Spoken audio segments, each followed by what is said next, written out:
안녕하세요. 저는 지금 40대 중반에 접어든 나이로 8살짜리 딸 하나, 4살 된 아들 하나 키우면서 살고 있는 주부입니다. 참 제 이야기를 어떻게 풀어야 할지 은근히 시작이 막막하게만 느껴지네요. 박복하다고 느껴본 적 없었던 제 인생에 아주 큰 전환점을 돌아 지금은 모든 걸 털어버리고 살고 있습니다만 지난 이야기를 하려니 문득 그 시절이 생각이 나서 또 열불이 터지네요. 제 얼굴에 침을 뱉는 이야기가 될 수도 있지만 한번 시원하게 털어버리고 새 출발해보려고 이렇게 사연을 올리게 되었습니다. 제 사연 재미나게 들어주시고 자기 전에 제 이야기 떠올려 주시면서 저를 힘들게 했던 그 인간들을 향해 욕 퍼부어 주시면 감사하겠습니다. 그럼 두서없이 나열될지 모르겠지만 제 이야기를 한번 풀어보겠습니다. 제가 남편을 만나게 된 건 아주 우연 같은 일이었습니다. 같은 회사에 재직 중이던 남편은 저의 사수였는데 평소에 일적인 대화 이외에 다른 말을 나눠본 적 없을 정도로 아주 대면대면한 사이였습니다. 물론 같은 회사, 같은 부서 사람이다 보니까 자연스럽게 알게 되는 일상생활이 있긴 했지만 둘이서 대화를 나눠본 적은 없었던 것 같습니다. 남편이 워낙 쑥스러움을 많이 타고 다른 사람들과도 대화를 길게 이끌어 나가지 못하는 그런 남자여서 더 그랬을지도 모르겠습니다. 그 우연 같은 날은 아주 비가 많이 오던 날이었는데 대중교통을 이용하던 제가 버스 정류장에서 집으로 가는 버스를 기다리고 있었던 날이었습니다. 보통 버스 정류장 앞에는 하수구가 있기 마련인데 담배꽁초로 인해 막혀버렸는지 물 웅덩이가 고여 있었습니다. 제 앞을 지나치던 차 한 대가 물 웅덩이를 빠른 속도로 지나갔고 저는 졸지에 물 세례를 받아야 했습니다. 쫄딱 젖어서 황당함을 느끼기도 잠시 버스를 탈 꼬락서니가 아니라서 발을 동동 구르며 택시를 타야 하나 고민을 하고 있었습니다. 그때 뒤에서부터 천천히 달려오던 차 한 대가 제 앞에 서더니 저한테 감기 걸리겠다고 빨리 차에 타라고 하더라고요. 어두워서 처음에는 누군지 몰라봤는데 자세히 보니까 저의 사수, 즉 남편이었습니다. 저랑은 집 방향이 정반대인 것으로 알고 있었는데도 불구하고 저를 집까지 데려다 주겠다고 하더라고요. 평소 같으면 부담스러워서 그 호의를 거절했겠지만 이미 속옷까지 다 젖어버린 탓에 어쩔 수 없이 신세 좀 지겠습니다 하고 남편의 차에 올라탔습니다. 당연히 물이 뚝뚝 떨어지고 있었기에 차 시트가 엉망이 되어버렸습니다.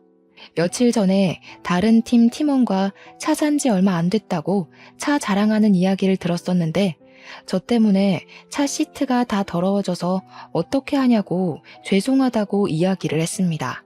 그러니까 저한테 괜찮다고 하면서 빗물에 쫄딱 젖어서 버스를 타고 가는 게 더 마음에 걸린다고 이야기를 하더라고요. 저한테 전혀 관심도 없는 줄 알았는데 그 이야기를 하면서 귓가가 빨갛게 물드는 걸 보면서 이 사람이 나한테 관심이 있다는 걸 그제야 알게 되었습니다. 제가 웃으면서 농담이랍시고 지금 저한테 고백하시는 거예요? 하고 말을 던졌는데 고개를 푹 숙이면서 어쩔 줄 몰라 하더라고요. 저도 솔직히 당황스럽기도 하고 놀랍기도 해서 사수님 혹시 저 좋아하시는 거냐고 했더니 그걸 아직까지도 눈치를 못 챈 거냐고 하는 겁니다. 아니, 평소에 저한테 말 한마디 살갑게 붙여본 적 없는 사람이 그러니까 너무 놀랍더라고요.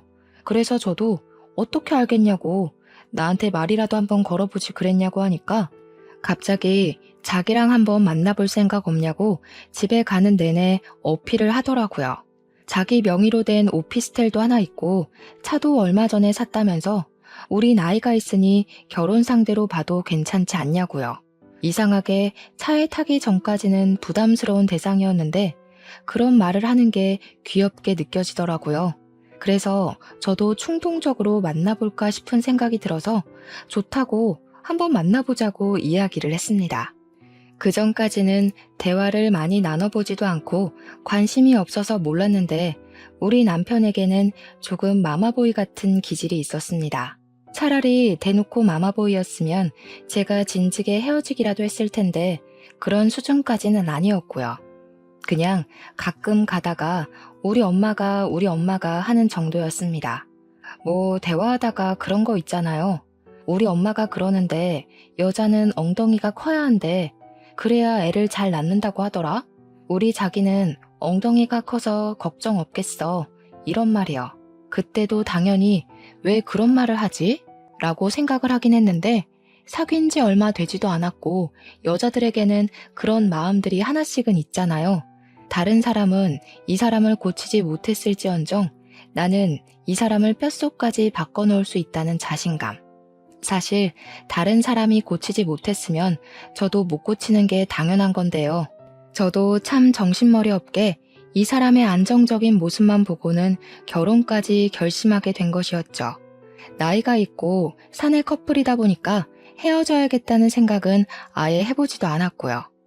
눈 떠보니까 어느새 식장에 걸어 들어가고 있더라고요. 시댁은 저희 부부를 지원해줄 만큼 넉넉한 형편은 아니었습니다. 시부모님 두 분이서 편의점을 운영하고 있었는데 자리는 꽤 좋은 곳이었으나 매출 자체는 높지 않았거든요. 남편은 악착같이 월급을 모아서 본인 명의로 오피스텔도 구매하고 차도 산 것이었습니다. 그걸 어찌나 저에게 어필을 해대던지 시모가 우리 아들 경제관념이 정말 좋다면서 저에게 은근히 물어보시더라고요. 우리 며느리는 돈을 물 쓰듯이 쓰고 그런 사람 아니지? 하면서요. 저야 그때까지는 농담인 줄 알고 하하 웃었죠. 사실 저는 월급 모은 걸로 현물을 사둔 게 없었거든요. 제 명의 오피스텔이 있는 것도 아니고 차가 있는 것도 아니고요. 근데 그 사실을 알고 은근히 저를 깎아내리더라고요. 남자는 군대도 갔다 오고 사회생활도 늦게 하는 편인데 우리 며느리는 아들보다 모은 게 없어서야 원 이런 말로요. 시부모님은 편의점을 운영하면서 부지런하게 살고 있다고 아르바이트생도 최대한 안 쓰려고 노력하는 편이라고 하셨습니다. 그러면서 저에게 은근히 가끔 우리 편의점 일도 도와주고 할 수 있지? 그래야 예쁨 받는 며느리가 되는 거라고 하셨죠. 그 말을 듣는데 이 결혼을 해야 하는 게 맞나? 하는 생각이 들기도 했습니다. 그러던 와중에 우리 아버지께서 수제 구두를 만들어 파시는 일을 하셨었는데 거래하던 업체가 대금도 주지 않고 도망가 버리는 바람에 갑자기 빚을 지게 되셨습니다. 아버지의 잘못은 아니었지만 아버지에게 재료를 공급해 주시는 사업장의 대금을 받아서 경비 처리를 해드려야 했는데 그 돈이 사라졌으니 어쩔 수 없게 된 것이었죠. 저는 남편에게 우리 결혼을 조금 미뤄야 할 것 같다고 조심스럽게 이야기를 하게 되었습니다. 아버지의 사업이 갑자기 좋지 않게 되었으니 어쩔 수 없다고 하니 남편이 이럴 때일수록 결혼을 더 빨리 해야 한다는 겁니다. 제가 성질을 살짝 부리면서 돈이 없는데 어떻게 결혼을 하느냐 했죠. 그러니까 당장은 집이 좁을지는 몰라도 아이가 없으니 자기 오피스텔에서부터 신혼생활을 시작하면 되지 않겠냐고 하더라고요. 저희 가족이 살고 있던 집도 잔금을 하청업체 사장님들께 보내줘야 해서 팔기일보 직전이었거든요. 저 하나 사라지게 되면 우리 부모님께서 쓰실 집만 구하면 되니까 부담이 오히려 덜하겠다 하는 생각이 번뜩 들었던 거죠. 그래서 좋다고 그럼 빨리 결혼을 하자고 이야기를 했습니다. 확실히 사정에 쫓겨서 결혼하는 느낌이 들긴 했습니다. 양가 상견례도 정말 간단하게 진행했고 우리 집 사정, 시댁 사정 둘 다 넉넉하진 않았으니 예단 예물 같은 것도 전부 생략했고요. 대신 손님이 많이 와야 남는 게 있다면서 크긴 하지만 낡고 후진 예식장에서 결혼식을 올리게 되었습니다. 결혼을 하고 나니까 시댁에서 눈치를 조금 주더라고요. 남편에게 여동생이 하나 있었는데 이 문제의 신우가 완전히 망난이었습니다. 제 나이가 34살일 때 결혼을 했는데 신우 나이가 28살이었거든요. 근데 이 신우가 일찍 결혼을 해서 애가 하나 있고 둘째를 임신하고 있었습니다. 사고를 쳐서 남편보다 훨씬 먼저 결혼을 했고 어린 나이에 결혼했다고 신혼의 시댁에서 무시를 하고 시집살이를 심하게 시켰나 봐요. 허구한 날 시부모님 집에 와서 시간을 보내고 있더라고요. 이야기를 들어보니 신혼에는 합가를 해서 살고 있었는데 그러다 보니 부딪히는 게 한두 가지가 아니라고 하더라고요. 사돈댁에서 잔소리 귀에 피딱지가 앉을 지경이라고 매번 시조카를 데리고 와서는 시부모 집에 맡겨놓고 놀러 가더라고요. 시모도 잔소리가 많은 타입이었는데 신우한테는 싫은 소리 한 번을 안 하고 항상 일찍 시집가서 고생하는 우리 딸 하며 시조카를 봐주시더라고요. 눈물겨운 모종이다 싶어서 그러려니 했는데 어느 날 시모가 계단에서 헛디뎌 넘어지는 바람에 발목 인대가 늘어나고 만 것입니다. 병원에서 몇 주간 깁스를 하고 지내야 한다고 했다며 신우한테 아이를 한동안 봐줄 수 없다고 선언을 하신 거죠. 다들 아시다시피 그 나이에 발목을 한번 다치면 제대로 치료하지 않는 이상 자주 발목을 다칠 수 있거든요. 병원에서도 무리하시면 안 된다 하니 시모가 편의점 출근도 마다하고 집에서 요양하기를 선택하신 거죠. 그랬더니 이 정신 나간 신우가 글쎄 주말마다 남편이랑 둘이 겨우 살고 있는 오피스텔에 찾아와서 애를 맡기고 나가는 겁니다. 언니 바빠요? 애 좀 봐줘요 하면서 말이죠. 저는 태어나서 아이를 한 번도 돌본 적 없는 사람인데 뭘 믿고 저한테 애를 맡기는 건지 이제 막 걸어다니는 애를 저한테 던져놓고는 지는 친구들 만나서 커피 마시고 바람 쐰다고 경기도 외곽에 나가서 사진 찍고 놀고 별 난리를 다 부리더라고요. 저한테 당당하게 기저귀 갈 줄은 알죠? 하고 나가는데 제가 알 턱이 있겠습니까?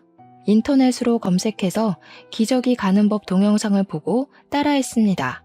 분유도 어떻게 먹이는지 몰라서 신우한테 전화를 몇 번이나 했는데 진짜 제정신인 건지 신우가 지에 맡겨놓고 지는 노느라 정신이 팔려서 전화를 받지 않더라고요. 태어나서 처음으로 맘카페라는 곳에 가입을 해서 글을 올려서 물어보고 먹였다니까요. 애 분유 양은 얼마나 줘야 하나요? 몇 시간에 한 번씩 줘야 하나요? 하면서요. 한번 봐주니까 그 다음부터는 아주 지능적으로 저한테 던지고 가더라고요. 시모가 다리 깁스를 풀고 난 다음에도 저한테 맡기기 시작하는데 짜증이 나서 하루는 제가 집에 없는 척 아무 소리도 내지 않고 있었거든요. 그러니까 저한테 전화를 막 하더라고요. 제가 방에 들어가서 방문 닫고 숨죽이고 신우 무슨 일이야? 하고 물어보니까 언니 집에 없어? 하면서 짜증을 확 내더라고요. 일이 있어서 밖에 나왔다고 하니까 아 진짜 이러면서 자기한테 말도 없이 어딜 가냐는 거예요. 우리 애는 누가 봐요? 아, 나 약속 있는데. 어떻게 할 거야? 언제 와요? 지금 빨리 집으로 좀 오라고요. 이러면서요. 제가 열이 받아가지고 정색을 하고 신우한테 딱 잘라 말했죠. 내가 신우 베이비시터예요? 나한테 돈이나 주고 애 맡기는 거야 지금? 요즘 애 보는 사람 쓰는 게 얼마나 비싼데 나를 공짜로 부려먹으려고 술을 써? 그리고 나 집에서 노는 사람 아니야. 신우네 오빠처럼 바깥일하는 사람이야. 같은 회사 다니고 있는 거 몰라서 그래요? 오늘 집에 안 들어갈 거니까 그런 줄 알고 애는 신우가 봐요. 그 뒤로는 제 눈치가 보이는 건지 뭔지 전화를 하고 방문을 하더라고요. 오늘 애 좀 봐줄 수 있어요? 하면서 말이죠. 물론 그 뒤로 제가 애를 봐줬다면 정말 호구였겠지만 저도 지능이 있는 사람인데 애를 봐줬겠어요? 매번 거절했죠. 저한테 서운하다. 둘째 출산하면 밖에 나가지도 못할 텐데 이럴 때 놀아야지 언제 놀겠냐 징징거렸지만 제 동생도 아니고 제 딸도 아닌데 제가 희생할 필요는 없잖아요. 신우한테 저도 주말에 일이 있어서 바쁘다. 나도 쉬고 싶다. 나 애 볼 줄 모른다. 애 다치면 누가 책임지냐 하면서 피했죠. 자기도 숨통 좀 튀어야 하지 않겠냐 하루만 봐달라 울고불고 하길래 남편한테 네가 가운데서 중재 좀 하라고 했더니 남편이 그제야 나서더라고요. 신우한테 우리가 시조카 부모냐고 하루 봐주는데 30만 원씩 주면 생각해보겠다고 하니까 그 뒤로는 연락 없더라고요. 웃긴 게 올케인 나한테는 졸라도 친오빠한테는 찍소리도 못하대요. 나가 놀고 싶다던 신우는 시간이 흘러 둘째를 낳았고 한동안은 몸조리하랴 신생아 보랴 바빠서 조용했습니다. 결혼한 지 1년쯤 지났을 때였는데 저희는 여전히 오피스텔에서 살고 있었습니다. 우리 아버지는 제가 결혼 자금으로 모아두었던 돈으로 급한 불을 끈 상태로 성실하고 꾸준하게 일을 계속하셨습니다. 노력을 하신 결과 다시 모든 거래를 회복하고 이전과 같이 돌아가실 수 있게 되었습니다. 오히려 위급한 상황에 자신의 이익보다 거래처에 대한 신뢰를 지킨 덕분인지 거래가 늘어난 상태였습니다. 결혼 자금을 사업 자금으로 빌려 썼다는 부분이 계속 걸리셨는지 아버지께서 저한테 슬슬 아이도 가져야 하고 이사도 가야 하지 않겠냐고 물어보시더라고요. 그냥 지금 생활에 적응돼서 그런지 괜찮긴 한데 아이를 가지려면 이사를 가야 할 것 같다고 솔직하게 말을 했죠. 그러니 아버지께서 이번에 아주 큰 건이 들어왔는데 이것만 잘 해결되면 집 구할 돈 충분히 보태줄 수 있을 것 같다고 하셨습니다. 저도 아버지의 사업이 다시 안정을 찾은 지 얼마 되지 않아서 생각은 한번 해볼게요 하고 대답을 하긴 했는데 글쎄 제가 덜컥 임신이 되고 만 것입니다. 양가에서는 축하한다고 잔치라도 벌일 기세로 난리였지만 솔직한 말로 저는 겁부터 나긴 했습니다. 오피스텔이 분리형 원룸이긴 했지만 방음이 잘 안 돼서 애 키울 만한 환경은 아니었거든요. 그래서 남편과 저는 상의 끝에 조금 무리를 하더라도 대출을 받아서 이사를 가기로 결정을 했습니다. 그때 구세주처럼 저희 아버지께서 정말로 크게 도와주셨습니다. 덕분에 전세 대출을 무리하지 않고 받을 수 있었고 우리는 드디어 방이 2개 있는 소형 아파트에 전세를 얻을 수 있었습니다. 저는 만삭 때까지 열심히 일을 했고요. 임신 8개월 차가 되면서 배가 많이 내려와 급하게 육아휴직을 내게 되었습니다. 제가 육아휴직을 내자마자 신우가 저한테 연락이 와서는 이제 쉬지 않냐고 자기랑 같이 놀러 가자고 하더라고요. 애 둘을 데리고 집에만 있으려고 하니까 답답해 죽겠다면서 저도 곧 출산을 하고 나면 한동안 바깥 구경 못할 텐데 같이 공원이라도 놀러 가자고 하더라고요. 돗자리 펴놓고 책도 보고 낮잠도 좀 자고 놀다가 오자고 저를 막 조르는데 저도 좀 혹하긴 했어요. 신우한테는 말이 통하지 않는 애가 둘이나 있다는 사실을 까먹고 덥석 그 자리에 나가게 된 것이죠. 신우의 첫째 아이는 4살이었고 그때 마침 배변 훈련을 하는 중이라면서 기저귀를 차지 않고 나왔더라고요. 어린이집에 다니고 있었는데 거기서는 화장실을 잘 가린다나 어쩌나 저야 뭐 애를 낳아본 적이 없으니까 그런가 보다 하면서 있었죠. 근데 둘째 애는 돌이 아직 안 된 아기였거든요. 둘째가 배가 고프다고 울고불고 해서 공원에 힘겹게 도착하자마자 돗자리를 펴고 분유부터 먹이고 있었습니다. 정신이 하나도 없어서 당기는 배를 부여잡고 돗자리에 딱 앉는 순간 첫째 애가 쉬 이러더라고요. 제가 신우한테 첫째 조카가 쉬가 마렵다는데? 하니까 저보고 지금 둘째 분유 먹이고 있지 않냐고 언니가 애 데리고 화장실 좀 다녀오라고 하더라고요. 애가 쉬가 마렵다는데 네가 해 하면서 미룰 수가 없으니까 일단 화장실을 찾아 나섰죠. 근데 이 허허벌판 같은 공원에 공중 화장실이 한 개도 보이지 않더라고요. 놀래서 공원 근처에 있는 카페에 들어가서 화장실 좀 쓸게요 하니까 직원이 한숨 푹 쉬면서 음료를 주문해야 화장실을 쓸 수 있다고 하더라고요. 아기가 많이 급하다고 그래서 먼저 갔다 와서 계산을 하겠다고 하니까 직원이 저한테 얄짤없이 주문하고 가시라고요 하는 겁니다. 제가 아이스 아메리카노 하나 주세요 하고 카드를 주려고 하는데 글쎄 첫째 조카가 바지에 그냥 쉬를 싸버린 겁니다. 카페 바닥에 오줌이 졸졸졸 떨어지는데 아르바이트생도 으악, 저도 으악, 다 같이 얼음이 되어버렸죠. 조카애는 어쩔 줄 몰라서 눈물이 터지기 일보 직전인데 아르바이트생이 인상을 팍 쓰면서 아줌마가 치우세요 하더라고요. 순간 화장실을 좀 빨리 쓰게 해줬으면 어디가 덧나나 분명 내가 계산을 한다고도 했고 애가 쉬마렵다고 한 건데 진짜 인류의 상실이다 하는 마음이 들었죠. 아르바이트생에게 한 소리 해야겠다는 생각이 들어서 치우는 건 내가 할 거라고 근데 그쪽도 참 못됐다고 계산하겠다고 화장실만 먼저 쓰겠다고 하지 않았냐고 했죠. 그러니까 저한테 걸레로 추정되는 너저분한 것을 휙 던지면서 애가 바로 쌀 줄 몰랐죠 하는데 열이 받더라고요. 애 앞이고 뱃속에 애도 있는데 화내고 싶지 않아서 이해하려고 애를 썼어요. 카페 방침이 그런 거니까 한낱 아르바이트생은 시키는 대로 한 걸 거라고 말이죠. 기분 좋게 놀러와서 이게 웬 봉변이냐 하며 불뚝 솟은 배 때문에 쪼그리기도 힘든데 바닥 걸레질을 하고 있었습니다. 근데 조카가 계속 옆에서 우는 거예요. 바지에 쉬를 해서 축축하다고 안아달라고 하면서 말이죠. 4살이지만 부끄러웠던 건지 제품에 자꾸 달려드는데 바지에 축축하게 묻은 쉬가 제 옷에 다 묻어버리더라고요. 안 되겠다 싶어서 아르바이트생한테 계산도 했으니까 화장실을 좀 가겠다고 했죠. 오줌 다 쌌는데 화장실에 가서 뭐 하시게요? 설마 세면대에서 빨래라도 하시게요? 안 돼요. 아니, 커피 사면 화장실 이용할 수 있다면서요. 저 커피 샀잖아요. 화장실 가는데 왜 안 돼요? 오줌 다 쌌는데 왜 가냐고요?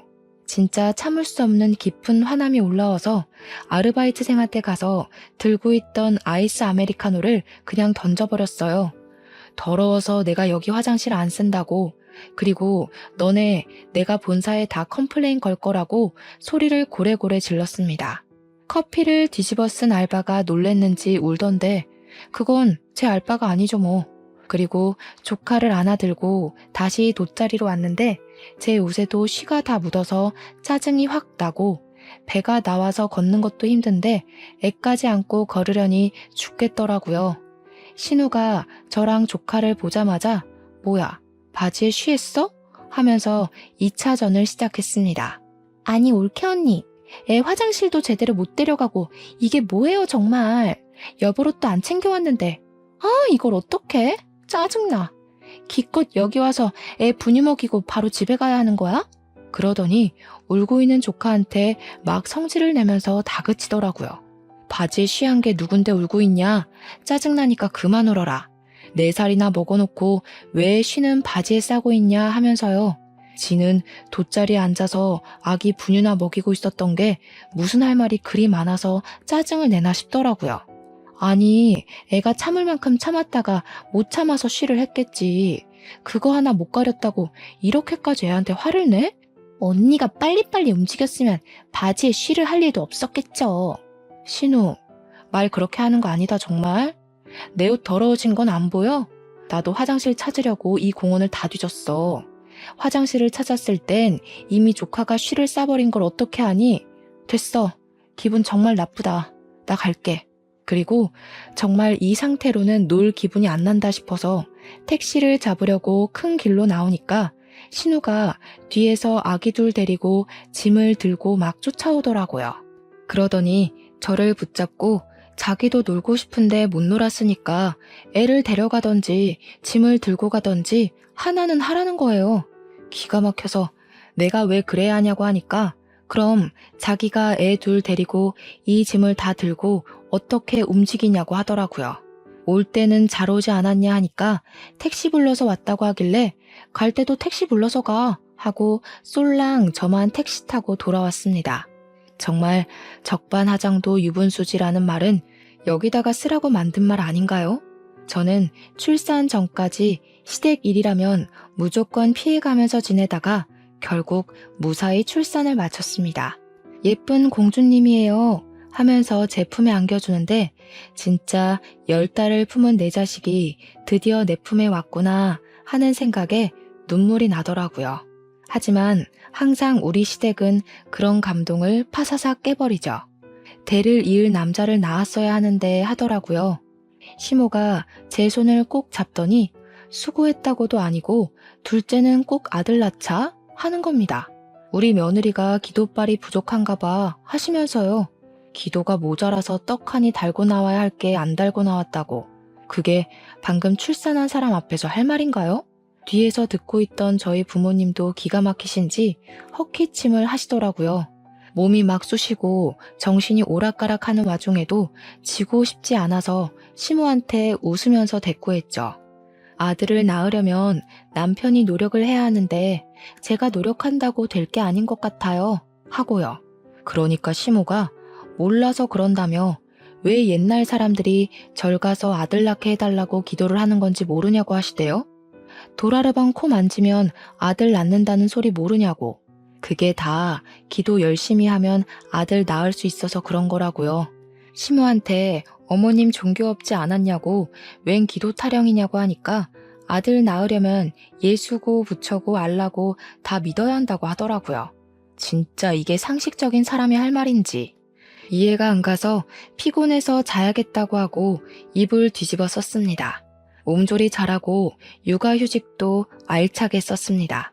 거의 1년을 꽉 채운 다음에 복직을 해야 할 시기가 다가왔는데 애를 어찌해야 좋을지 막막하더라고요. 아직 돌도 안 된 아기를 어린이집에 보내자니 신경 쓸 게 한두 가지가 아니더라고요. 거기다가 돌쯤에 아이들이 자주 아픈 것도 한몫했고요. 회사에 복직을 해야 하나 말아야 하나 고민을 하고 있는데 눈치를 챈 남편이 저에게 넌지시 말을 했습니다. 자기가 승진도 했고 월급도 이전보다 올랐으니까 육아에 집중을 하는 것이 어떠냐고요.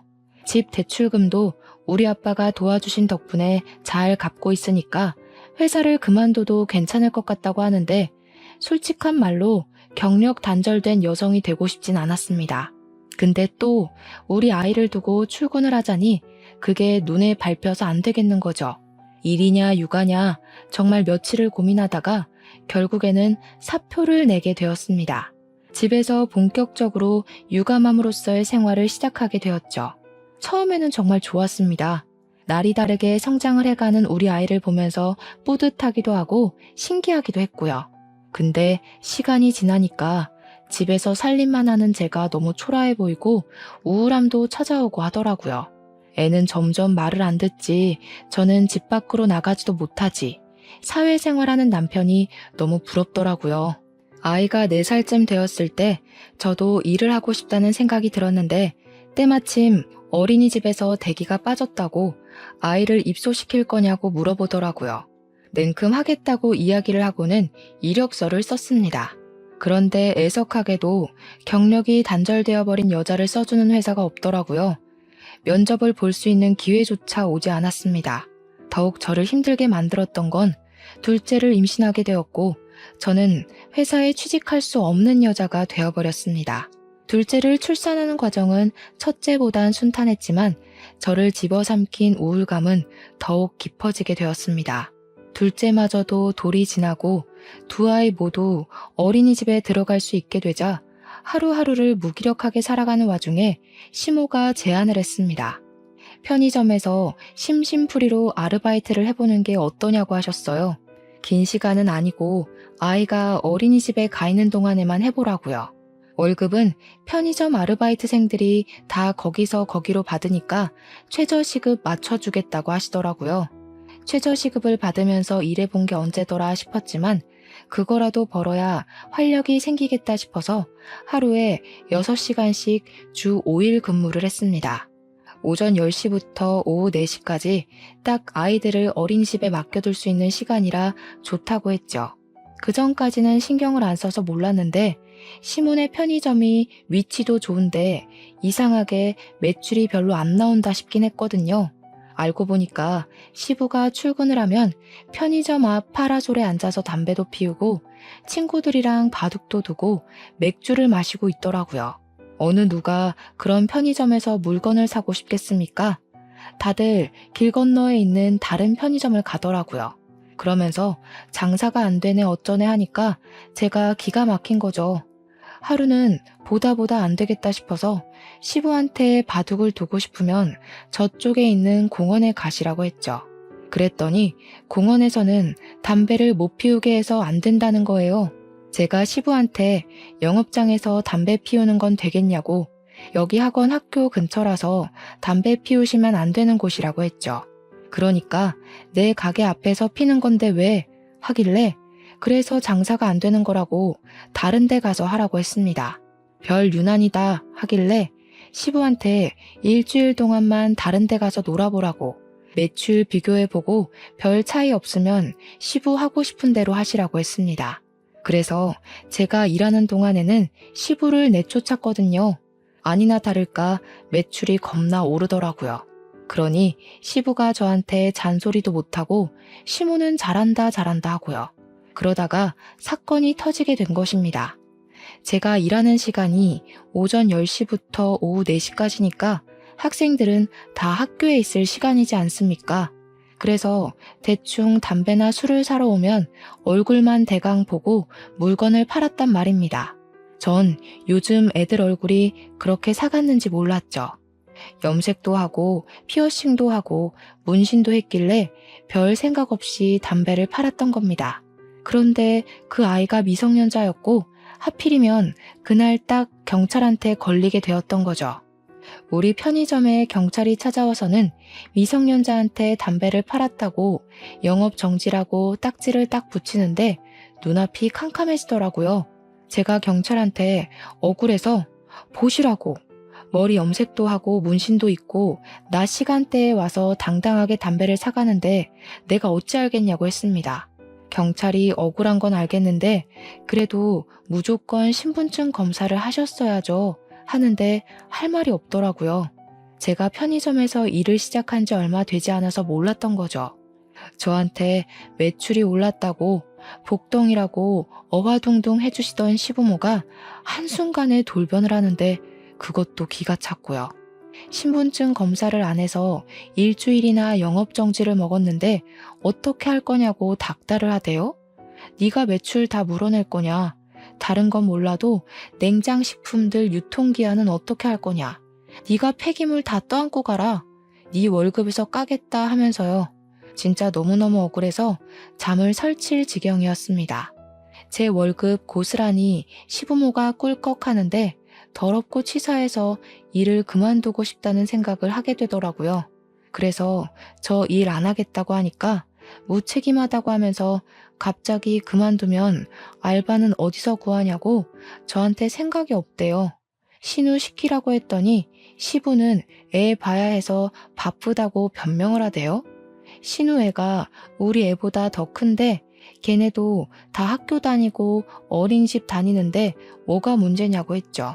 그러니까 신우는 애가 워낙 병약해서 이런 일 하면 안 된다고 하는데 기가 차서 웃었습니다.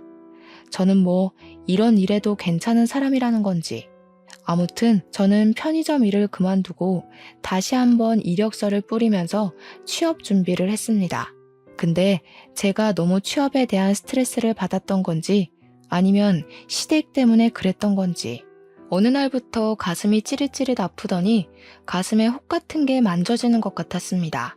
처음에는 생리할 때가 됐나 싶어서 별 대수롭지 않게 생각을 했는데 날이 갈수록 멍울이 크게 느껴지는 겁니다. 시간을 내서 초음파를 보러 갔는데 글쎄 제 가슴에 혹이 떡하니 있다고 모양이 조금 이상하다며 조직 검사를 해보는 게 좋겠다고 하더라고요. 병원에서 그런 소리를 들으니까 갑자기 하늘이 무너지는 듯한 기분이 들고 저도 모르게 인터넷에 검색을 하게 되더라고요. 유방암, 유방의 혹, 조직검사 이런 것들이요. 대부분이 암에 관한 이야기였고 생각보다 젊은 환자들이 많고 완치율도 꽤 높다는 것을 알게 되었지만 그만큼 부작용에 시달리는 사람들도 많더라고요. 항암 치료를 시작하면 머리털이 빠지고 살이 빠지고 근육이 다 빠진다고 하면서 그런 후기들을 보는데 참 겁이 났습니다. 생각하지 말아야지 하면서도 한번 저를 늪에 빠뜨리니까 계속해서 불안함이 증폭되더라고요. 집에 돌아와서 한참을 혼자 멍하니 인터넷에 암 후기들을 검색해 보다가 시간을 보니 남편이 퇴근을 할 시간이 다 되었더라고요. 집에 돌아온 남편에게 가슴에 혹 같은 게 있는데 조직 검사를 해봐야 정확하게 할 수 있대 하면서 덤덤한 척 이야기를 했습니다. 남편이 눈을 크게 뜨면서 저한테 암이래? 유방암이야? 하더라고요. 아직 어린아이가 둘이나 있으니 우리 남편에게도 얼마나 청청병력 같은 소리겠습니까?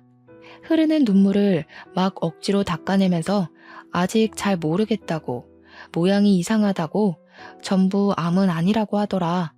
조직 검사를 해봐야 알 수 있을 거래 라고 병원에서 들은 이야기를 해주었습니다. 근데 남편이 저를 빤히 바라보더니 당신 보험은 다 들어져 있지? 하더라고요.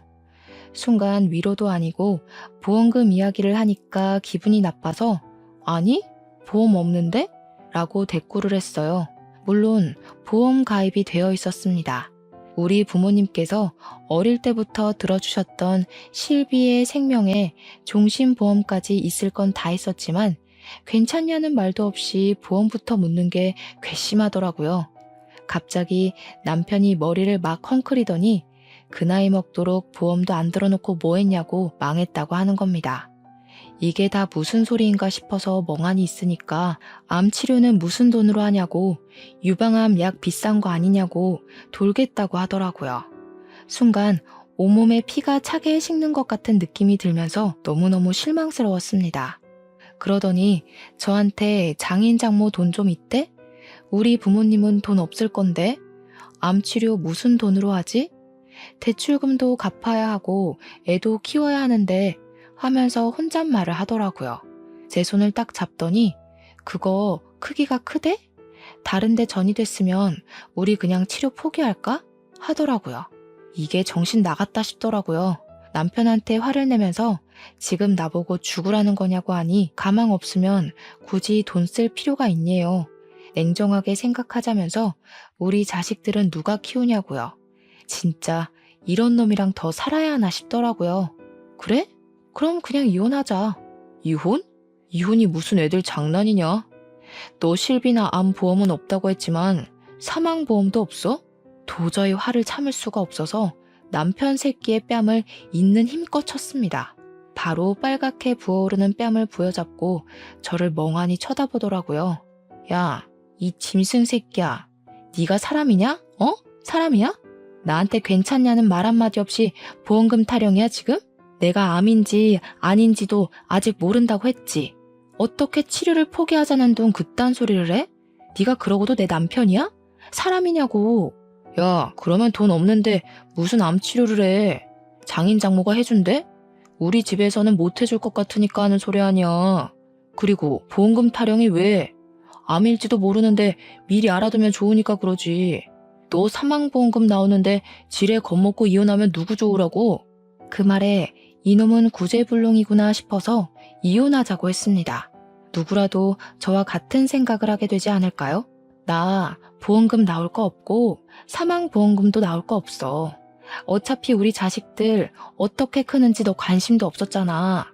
내가 키울 거니까 이혼하자 우리. 암이든 아니든 이혼하자고. 누가 무서울 줄 알고? 나도 혼자 사는 게 편해. 아들이든 딸이든 유방암 유전되면 어떡하냐? 나 병수발 못 든다. 저는 그런 남편의 반대쪽 뺨도 때려버렸습니다.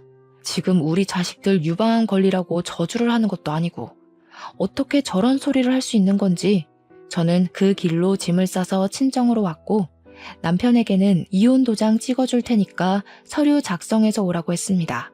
싹싹 빌면 봐줄까 싶기도 했는데 진짜 정신 못 차리고 이혼 서류 들고 집으로 찾아왔더라고요. 우리 부모님도 저한테 이야기를 다 전해 듣고는 남편 새끼 얼굴도 보기 싫다고 서류만 낚아채고는 문 닫아 버리셨습니다. 저도 서류 빈칸 싹 다 작성해서 다시 남편에게 전해줘야 하는데 찾아가는 수고도 하고 싶지 않아서 퀵 불러다가 보내버렸습니다. 양육비는 제가 아이들을 키우는 대신 남편이 매달 100만 원씩 지원을 해주기로 했고요. 그렇게 서류를 처리하고 있는 동안 조직 검사에 대한 결과가 나오게 되었는데 다행히도 유방암은 아니라고 하더라고요. 단지 혹의 크기가 여기서 더 커지면 수술을 해서 떼어내어야 한다고 추적 검사를 하자고 하시더군요. 얼마나 다행이었는지. 부모님과 저 정말 밤새 서로 부둥켜 안고 울었습니다. 남편은 제가 유방암인 줄 알고 있던 상태였으니까 협의 이혼 재판이 끝나고 이혼 확인서를 들고 구청에 가서 제출을 했죠. 이거 제출하시면 진짜 이혼 되시는 거예요 하면서 직원이 이야기를 하는데 빨리 처리해달라고 했습니다. 다 처리되셨습니다 하고 서류를 떼어보니까 제 등본에서 남편이 쏙 빠졌더라고요. 남편이 저한테 머쓱하게 그래도 살았던 정이 있으니까 암 치료 잘하라고, 그리고 자기 재혼이라도 하게 되면 애는 못 데리고 가니까 장인 장모한테 애 잘 키우라고 전해주라고 하더군요. 진짜 끝까지 찌질하고 재수없는 놈이 따로 없지 않습니까? 정신 나간 놈아. 어디 가서 애 아빠라는 소리 하지 마. 너 같은 거 아주 경멸이야. 그리고 나 암 아니라고 하더라? 애는 평생 내가 키울 거니까 걱정하지 마. 뭐? 암이 아니라고? 조직 검사해 봐야 알 수 있다고 했잖아. 그냥 혹이래. 나중에 제거 수술하면 된대. 너 같은 거 본성도 모르고 평생 남편이랍시고 데리고 살 뻔했네? 이혼해줘서 고맙고 양육비 제때제때 잘 보내라. 나 수술할 때 보태라고 집도 오롯이 나한테 넘겨준 거 아주 고마워. 그랬더니 전 남편이 노발대발 사기 이혼이라고 난리를 치더라고요. 사기는 도대체 어디가 사기인지? 협의 이혼했는데요. 저한테 양육비 절대로 못 준다고 강짜를 부리길래 차근차근 자료를 모으는 중입니다. 양육비 합의서를 토대로 매달 입금되지 않은 이력을 들고 가면 양육비 청구 소송을 할 수 있더라고요. 한 달치 차곡차곡 모아서 전부 다 소송을 걸 겁니다. 전 시댁도 전 남편도 저에게 속이고 이혼한 거라면서 사기 이혼이라고 난리를 치던데, 자기들이 저한테 한 행동과 말이 있는데 무슨 사기 이혼이란 말인죠. 자기 꾀에 자기가 넘어간 거 아니겠습니까? 저는 앞으로 우리 자식들 잘 키우면서 잘 먹고 잘 살 겁니다. 다행히 경력 단절 여성들을 우선 채용하는 기업을 알게 되어 이력서를 넣었고, 저는 당당하게 합격하여 다음 주부터 출근을 하게 되었습니다. 엄마로서의 삶도 여성으로서의 삶도 포기하지 않고 멋지게 해내보도록 하겠습니다. 저희 앞으로의 인생을 끝까지 응원해주세요. 그리고 저와 같은 고민을 하고 있는 여성분들에게도 용기를 주고 싶습니다. 경력 단절이라는 게 나를 보잘것없는 사람처럼 만든다고 느껴질 수 있지만 우리에게는 지혜가 있으니 헤쳐나갈 수 있을 것이라고요. 저처럼 중간에 포기하고 싶은 순간이 찾아와도 절대 포기하지 말고 이겨내실 수 있다고 생각하고 덤비고 또 덤비셨으면 좋겠습니다. 7.8기라는 말도 있지 않습니까? 힘을 내서 위기를 기회로 이겨내셨으면 좋겠습니다. 세상의 모든 엄마들, 모든 여성들의 미래를 응원하며 저도 여기서 글을 마치도록 하겠습니다. 감사합니다.